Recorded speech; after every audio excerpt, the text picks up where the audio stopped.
Does your form actually matter when you lift weights? Don't roll it. No, up.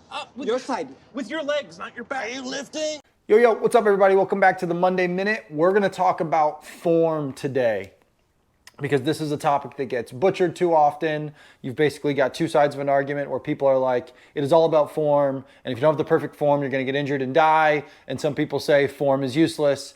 Don't talk about form. It's irrelevant. Just do it however you wanna do it. As is all things, it's a little bit in the middle, okay? So when it comes to form, the problem that we get stuck in is that we think there's only one form to do everything. There's only one way to squat, one way to deadlift, one way to press, one way to lunge, blah, blah, blah, blah, blah, okay? That is not the way you need to think of things. Reason being, I am 6'3". People I work with might be 5'6", or they might be a female or a male. They might be bigger or smaller. They have different things. Their femurs might be longer. They might have longer arms.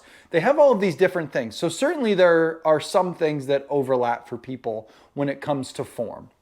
However, there is no such thing as one perfect form. It is somewhat adaptable to the person. So if you are someone who has hips that are naturally a little bit more rotated outward, we may have you squat with your toes out a little bit more, whereas some people like to have their feet a little bit more straight when they squat. Some of that is a comfort, and some of that is where a coach has to come in and see how you're doing things. Now, when it comes to the squat, for instance, I do teach people to have their big toe, little toe, and heel always on the ground when they squat.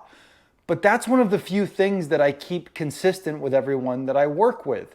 Some people might have their feet a little wider, some a little closer, some with their toes straight, some with their toes out. Some people might do better with a front squat versus a back squat. Although we're going to try all of those things, it does depend.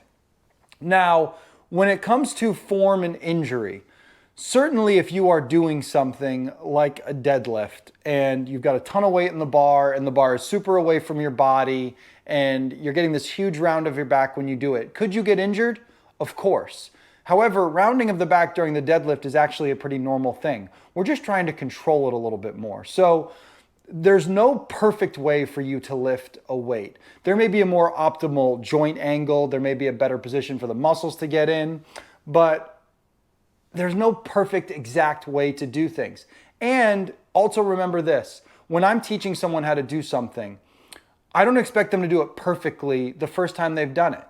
You weren't perfect the first time you rode a bike or drove a car. Your body has to learn how to perform all of those motions or get into those motions until it becomes unconscious. So understand that if I'm teaching someone how to squat or how to do a hinge, there has to be some trial and error of you feeling that movement and getting used to it. So I always tell people in the beginning, if you're starting a new workout program or learning how to exercise or learning how to do anything, allow yourself some grace period in terms of learning how to do the movement, because your form will not start out day one being perfect. It's going to require tweaking across time.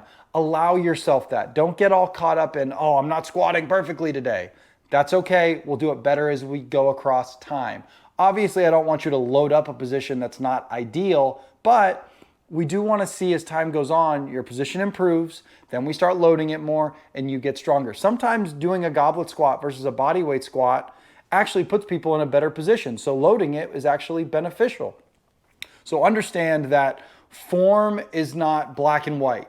There are different variations of it for everybody, which is why having a coach is so handy so that they can show you, this is how I want you to do this movement. Because again, you are an individual. You have unique characteristics and hips and shoulders, and you're not the same as me or anybody else. So we have to make sure you're doing the right positions for you.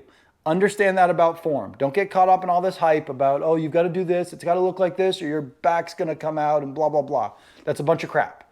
There's certainly better ways to do certain movements, but it's all about you, the individual, and how you get into those positions and how we can optimize them. That is what matters. Don't get caught up in the form police. That's all there is to it. Happy Monday.